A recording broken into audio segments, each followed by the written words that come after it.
న్యాయం తీర్చి దేవుని కట్టడలను ఆయన ధర్మశాస్త్ర విధులను వారికి తెలుపుచున్నానని తన మామతో చెప్పాను. అందుకు మోషే మామ అతనితో, నీవు చేయుచున్న పని మంచిది కాదు. నీవును నీతోనున్న ఈ ప్రజలను నిశ్చయముగా నలిగిపోవదురు. ఇక్కడ మనం ఆలోచన చేసినప్పుడు నిర్గమకాండము 18వ అధ్యాయం 16వ వచనాన్ని మనం చూస్తే ఇక్కడ మోషే భార్యను, ఆయన 2 కుమారులను, మామగారు వారిని అతని దగ్గరకు తీసుకొని వచ్చుట, మోషే ఇత్రోను స్వీకరించుట, అతడు మోషేకు కావలసిన ఉపదేశంను ఇచ్చుట. ఇక్కడ మోషేకు కావలసినటువంటి ఉపదేశాన్ని ఇత్రో గారు ఇస్తూ ఉన్నారు. ఏమా, మోషే గారికి కావాల్సినటువంటి ఉపదేశాన్ని ఇస్తూ ఉన్నారు. మోషే దానిని అంగీకరించుట, ఇత్రో తిరిగి పోవుట, ఈ విషయాలన్నీ కూడా ఇందులో రాయబడి ఉన్నాయి. ఒక విధులు క్రైస్తవులకు కానీ, ఒక ఉద్యోగస్తులకు కానీ, చట్టాన్ని పాటించేటటువంటి వాళ్ళకు కానీ ఈ భూమి మీద ఒక్కొక్కరికి కొన్ని విధులు ఉన్నాయి. ఆ విధులు మనము పాటించాల్సినటువంటి వారిగా ఉంటున్నాం. మోషే గారికి తన మామగారైన ఇత్రో గారు మరి విధుల గురించి గుర్తు చేస్తూ ఉంటున్నాడు. వారికి వ్యాజ్యం ఏదైనాను కలిగిన ఎడల నా యొద్దకు వచ్చెదరు, నేను వారి విషయమై న్యాయము తీర్చి దేవుని కట్టడాలను ఆయన ధర్మశాస్త్ర విధులను వారికి తెలుపుచున్నానని తన మామతో చెప్పాను. అంటే మోషే గారి మామతో చెప్తూ ఉన్నాడు. అవునా?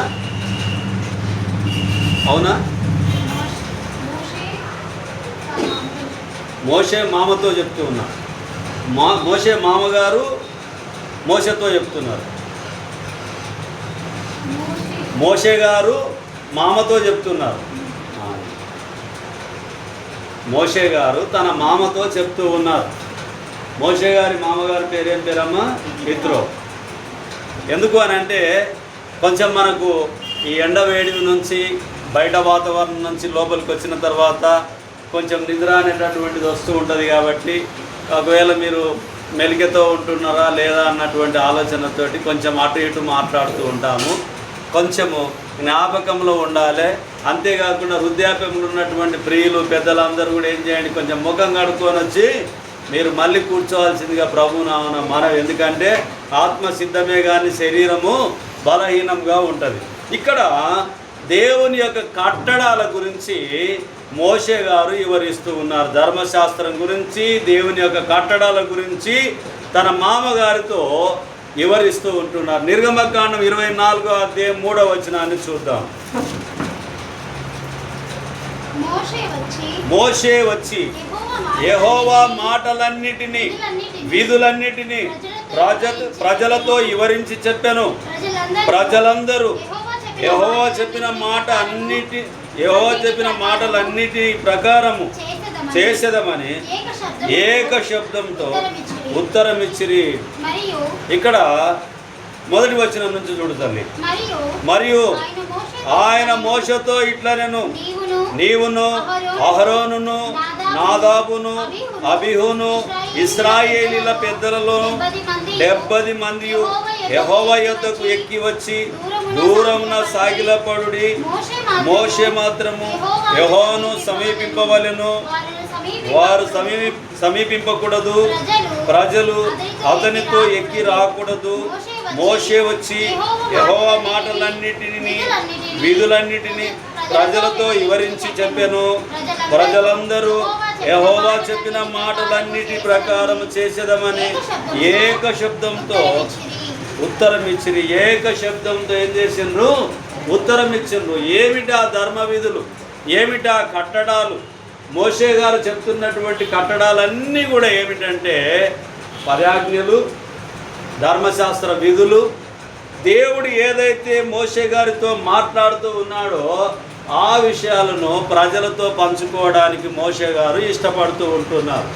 ఏక శబ్దంతో అందరూ కూడా ఏకీభవించి ఆమోదించారు, వారి మాటల్ని గౌరవించారు. ఎందుకంటే దేవుని మాటను మేము అంగీకరిస్తున్నామని చెప్పి సెలవిచ్చి ఉంటున్నాం. ఏమిటి? దేవుని కట్టడాలను, దేవుని ఆజ్ఞలను, ధర్మశాస్త్ర విధులను పాత నిబంధనలో ఉన్నటువంటి పెద్దలు వాటి ప్రకారంగా నడుచుకొని ఉంటూ ఉన్నారు. లేవియ కాండం 10వ అధ్యాయము 11వ వచనం.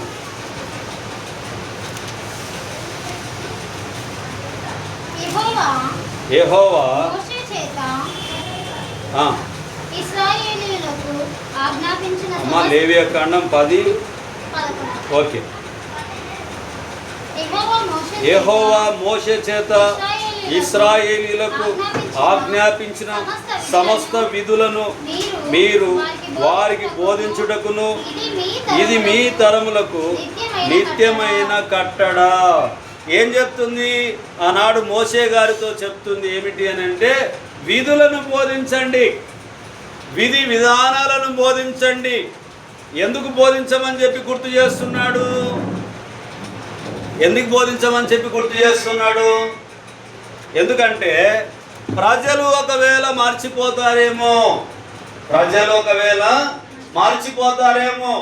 కాబట్టి వారికి మోషే గారిని ఆనాడు దేవుడు ఏం చేసిండు? ఏర్పాటు చేసుకొని నడిపించి ఉంటూ ఉన్నాడు.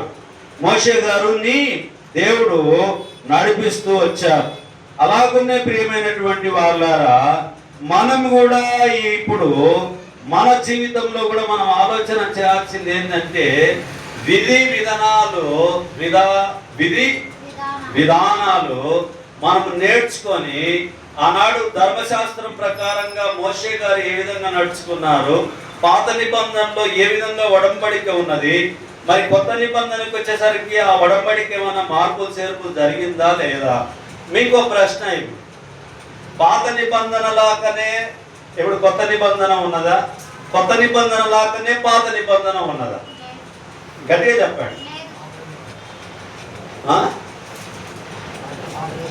ఫస్ట్ పాతది ఉంది, వెరీ గుడ్. ఇప్పుడు కొత్తది ఉంది, వెరీ గుడ్. పాత నిబంధనలకు కొత్త నిబంధనకు ఏమైనా వ్యత్యాసం ఉందా? ఏముంది చెప్పండి. పాత నిబంధనలో ఏదైనా తప్పు చేస్తే శిక్ష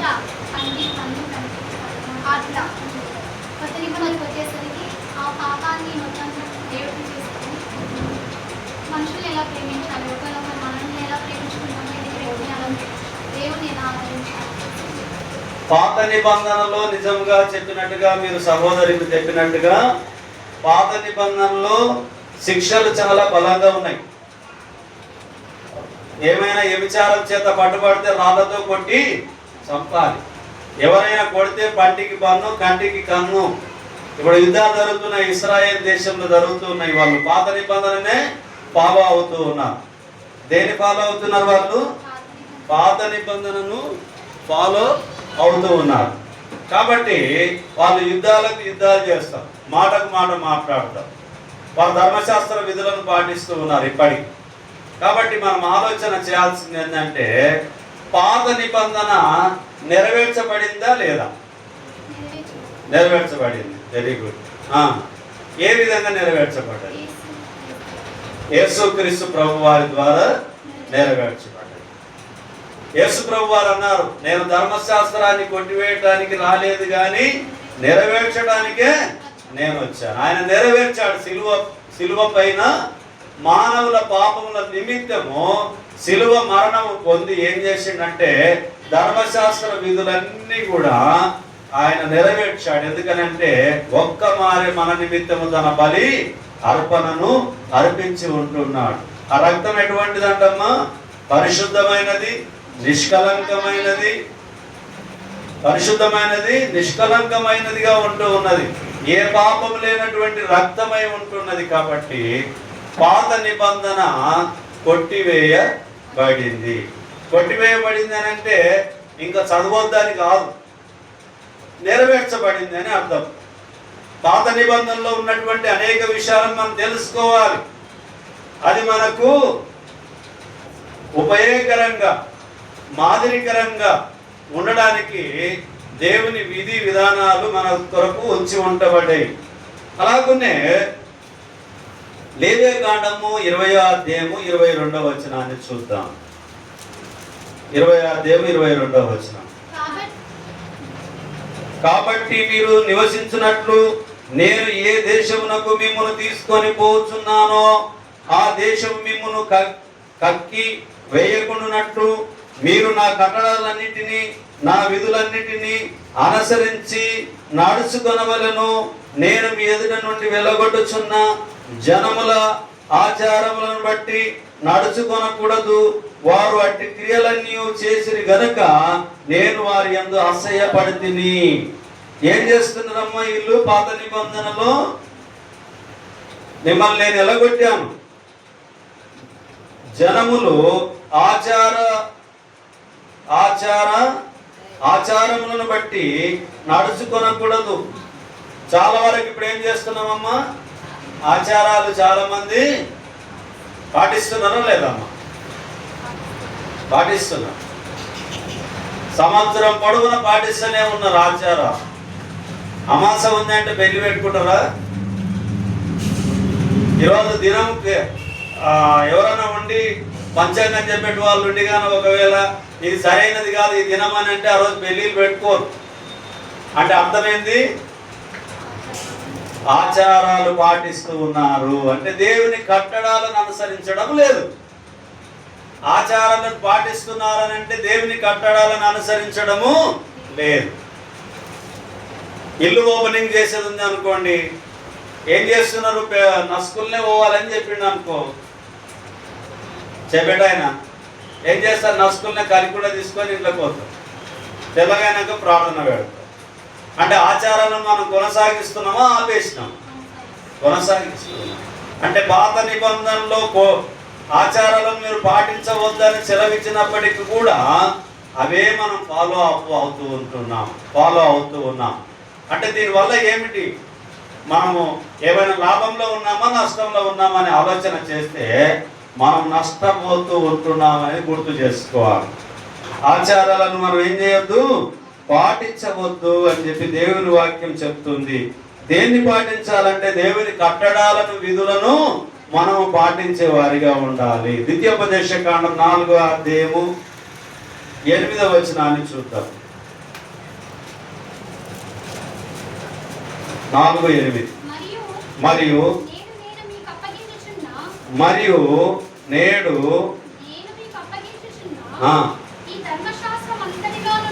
ఈ ధర్మశాస్త్రం అంతటిలోనున్న కట్టడలను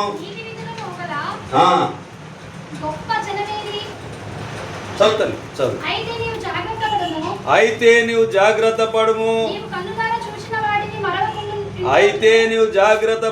నీవు కన్నులారా చూసిన వాటిని మరవక ఉండునట్లును అవి నీ జీవిత కాలమంతయు నీ హృదయంలో నుండి తొలగిపోకుండానట్లును నీ మనసును బహు జాగ్రత్తగా కాపాడుకునుము. నీ కుమారుల కుమారులకును వాటిని నేర్పి నీవు హోరేబులో నీ దేవుడైన యెహోవా సన్నిధిని నిలిచి ఉండగా యెహోవా యొద్దకు ప్రజలను కూర్చుము. వారు ఆ దేశం మీద బ్రతుకు దినములనియో నాకు భయపడ నేర్చుకొని తమ పిల్లలకు నేర్పునట్లు వారికి నా మాటలను వినిపించదనని ఆయన నాతో చెప్పిన దినములను గురించి వారికి తెలుపుము. ఇక్కడ మనం ఆలోచన చేస్తే మరి పిల్లలకు నేర్పమని చెప్తూ ఉంది. ఏం నేర్పాలి అని అంటే దేవుని కట్టడాలను నేర్పాలి, దేవుని విధులను మనం నేర్పాలి. దేవుని కట్టడాలను, విధులను, న్యాయ విధులను, దేవుని చిత్త ప్రకారమైన మాటల్ని కుమారులకు మనం నేర్పాలని చెప్పి దేవుని వాక్యం తెలుపుతుంది. అయితే మనం ఏం చేస్తాము? లోకానుసారమైనటువంటి విధులను నేర్పిస్తాం, ఆత్మానుసారమైన విధులను మరిచిపోతాం. చర్చికి వెళ్ళాలి అని అంటే ఏమవుతుందిలే వెళ్ళకపోతే అనే నిర్లక్ష్య ద్వారా. ఎవరైనా బంధువులు వస్తే ఈరోజు మా బంధువులు వచ్చారు కదా అని చర్చికి బంద్. సంతోషం వచ్చినా చర్చికి బంద్, బాధ కలిగినా చర్చి బంద్. ఏదైనా పండుగలు వచ్చినవి లోకానుసారం అని అంటే సెలబ్రేషన్ కొరకు చర్చికి బంద్.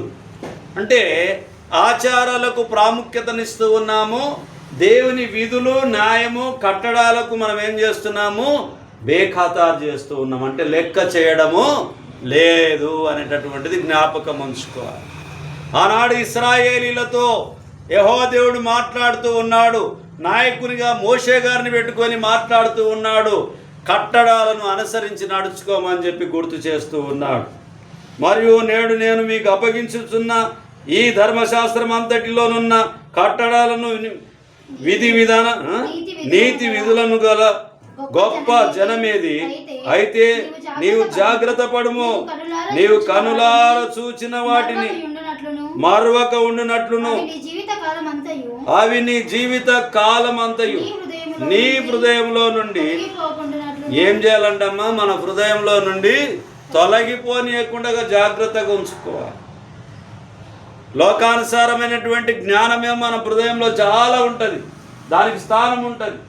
మా పిల్లలు ఇలా చదవాలి, ఇలా గొప్పవారు కావాలి, అలా కావాలి, ప్రయోజకులు కావాలి, ఉద్యోగస్తులు కావాలి, హ్యాపీగా ఉండాలని కోరుకుంటారు. కానీ ప్రాణం ఎవరి చేతిలో ఉంది? ఇవన్నీ లోకానుసారంగా దొరుకుతాయి. మనం లోకానుసారమైన జ్ఞానం నేర్పుతాం మన పిల్లలకు, కాబట్టి లోకానుసారమైనటువంటివి పిల్లలకు దగ్గర ఉంటాయి. కానీ ప్రాణం ఎవరి దగ్గర ఉంటుంది? ఒకవేళ దేవుడు నా న్యాయ విధులను మీరు అనుసరించడం లేదు అని ఆయన ఉగ్రత పాలైతే మనం ఏమైపోతామో తెలియదు. ఒక్క క్షణమైన నిన్ను వీడినా నేనేమవుదునో తెలియదయ్యా. ఒక్క క్షణము నేను వీడినా నేనేమైపోదునో తెలియదు.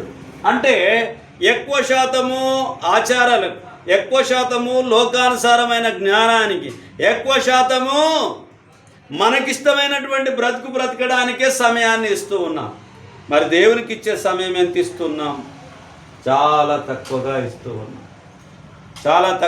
ఇస్తూ ఉంటాం. చర్చికి వెళ్ళినాము అని అంటే ఒకరోజు సమయాన్ని ఇవ్వడానికి కూడా మన దగ్గర సమయము లేదు. ఒకరోజు ఇవ్వాలంటే కూడా సాధ్యము కాదు. కొంతమంది ఉద్యోగం చేసేవాళ్ళు, ప్రైవేట్ జాబ్ చేసేవాళ్ళు, లేదు తప్పని పరిస్థితి అని అనుకున్నప్పుడు వారు ఏం చేస్తారంటే ఉదయకాలము ఆరాధన ఎక్కడైతే జరుగుతుందో అక్కడ పాల్గొంటారు. తర్వాత వారికి ఉన్నటువంటి సమయాన్ని బట్టి దేవుని మీద, ఆయన కట్టడాల మీద ఆలోచన కలిగినటువంటి వ్యక్తులు ఏం చేస్తారంటే ఆరాధనలో పాల్గొనే ప్రయత్నం 100% చేస్తారు. అసలు అవకాశం ఉన్నప్పటికీ కూడా చర్చికి వెళ్ళినటువంటి గొప్ప ప్రయోజకులు కూడా ఈ భూమి మీద ఉన్నారు. వాళ్ళు ఏమి సంపాదించుకుంటారు ఈ భూమి మీద? ఆచారాలను, పద్ధతులను, ఈ లోకానుసారమైన కట్టడాలను నేర్చుకుంటారు. కానీ ఆత్మీయమైన కట్టడాలను వారు మర్చిపోతారు. అందుకనే ఒక ధనవంతుడు తినుము, త్రాగుము, సుఖించుము అని చెప్తే, వెర్రివాడా, ఈ రాత్రే ఒకవేళ దేవుడు నీ ప్రాణం అడిగితే ఏమవుతావు అని చెప్పి అడిగి. అంటే అర్థమైంది, దేవునికి హత్తుకొని ఉండడం వల్ల, దేవుని న్యాయ విధులను మనం అనుసరించి నడుచుకోవడం వల్ల, ఈ లోకానుసారమైనటువంటి ఆచారాలను దూరం పెట్టడం వల్ల మనకు ఆత్మీయ దీవెనలు, మేలులు మనకు దొరుకుతాయి. మోషే గారిని మనం గుర్తు చేసుకుంటున్నాం. ఎందుకు అనంటే దేవుడు చెప్పిన మాట ప్రకారంగా నడిపించాడు. అంతేకాకుండా మరి మోషే గారు కానాను చేరారమ్మా? ఎందుకు?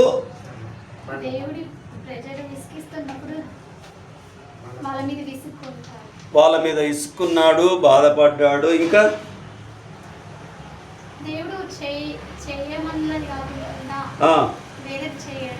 వేరేది ఏది చేసిండమ్మా? వేరేది కరెక్టే తల్లి, కరెక్ట్. మొదటిసారి దేవుడు ఏం చేసిండు? ఈ ప్రజలకు నీళ్లు కావాలి అని అనుకున్నప్పుడు దేవుడు చెప్పాడు, కర్ర తీసుకొని ఆ బండను కొట్టు, నీళ్ళు వస్తవి అన్నాడు. అలాగునే చేశారు మోషే గారు. ఆ సహోదరి చెప్పినట్టుగా ఒకసారి దేవుడు చెప్పిన మాటలు వారికి వివరించి చెప్పడానికి వారి మీద బాధపడ్డాడు, కొంచెము ఆయాసకరంగా బాధపడ్డాడు. అది ఒకటి. రెండవది, దేవుడు రెండవసారి ఏం చెప్పిండు అని అంటే, ఈ బండతో నీవు మాటలాడు అన్నాడు. అంటే మోషే గారు ఏం చేసిండ్రమ్మా? మళ్ళా కర్ర తీసుకొని కొట్టిండు. అంటే దేవుని మాట మీద ఆయన నమ్మకము మొదట ఉంచిండు, తర్వాత అదే మాట నుంచిండు. కానీ వెనకసిరి చెప్పిన మాటను మాట్లాడు అని అంటే మాట్లాడితే నీళ్ళేడొస్తవి అని చెప్పి అనుకున్నాడు. కానీ దేవుడు ఏదైతే చెప్తే ఆయన కట్టడాలను వివరించేటటువంటి నాయకుడు కూడా తప్పిపోయాడు ఈ విషయంలో. అయితే మన పరిస్థితులను మనం ఆలోచన చేయాలి. అంత దెబ్బ ప్రజలను నడిపించగలిగినటువంటి నాయకుడిగా ఉన్నటువంటి మోషే గారు కూడా దేవుని మాటకు తప్పిపోయి ఉంటున్నారు. అందులో మనం ఎంత అనేటటువంటిది ఆలోచన చేయాలి. అంటే ఇంకా ఎక్కువ జాగ్రత్త ఉండాలి. మోషే గారికి దేవుడు ఒక ప్రణాళిక పెట్టాడు. ఏమిటి?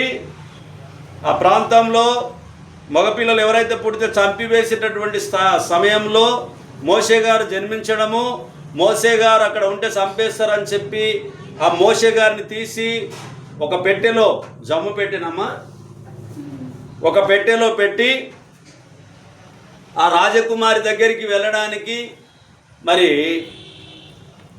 ఆ పెట్టెను అక్కడికి పంపించి దాసిగా అక్కడనే పనిచేస్తున్నటువంటి తన తల్లి పాలిచ్చి లాలిచ్చి పెంచి అక్కడి నుంచి నేను నా ప్రజల కొరకు ప్రయాసపడాలనేటటువంటి ఉద్దేశంతో దేవుని చిత్త ప్రకారంగా మళ్ళీ రాజకుమారుడు అని అనిపించుకోవడం వద్దు నాకు అని చెప్పి మళ్ళీ వచ్చాడు. ఎంతో ప్రణాళిక మోషే గారి చుట్టూ జరిగి ఉంది. అంత ప్రణాళిక జరిగినటువంటి వ్యక్తి కూడా, కానానుకు నడిపించినటువంటి వ్యక్తి కూడా 6 లక్షల పైచిలకు ప్రజలు అని అంటే బలము కలిగినటువంటి వారిని లెక్కించారు. ఇంకా వారి భార్యలు ఉన్నారు, పిల్లలు ఉన్నారు, వృద్ధాప్యంలో ఉన్నటువంటి వారు ఉన్నారు, ఎంతోమంది ప్రజలు ఉన్నారు. అయినప్పటికీ ఎంతమంది చేరారు కానాను? 2 మాత్రమే చేరారు, యెహోషువ, కాలేబు. నడిపించే నాయకుడు చూడగలిగాడు కానీ చేరలేడు. మరి నా జీవితాలను మనం ఆలోచన చేస్తే, మోషే గారి జీవితాన్ని ఆలోచన చేసినప్పుడు మన జీవితాలను ఆలోచన చేస్తే ఏమాత్రము సరిగా లేకుంటుంది. ఇంకా ఏమాత్రము సరిగా అది కుదుర్చబడదు. అది అంటే ఇంకా మనం నేర్చుకోవాలి. ఆయన ధర్మ విధులు, న్యాయ విధులు నేర్చుకోవాలి. పాత నిబంధనలో ఉన్నటువంటి విషయాలను మనం ఇప్పుడు జ్ఞాపకం చేసుకుంటూ ముందుకు వెళ్తూ ఉన్నాం. 7వ అధ్యాయం 11వ వచనం, ద్వితీయోపదేశ కాండం 7వ అధ్యాయం 11వ వచనం. కాబట్టి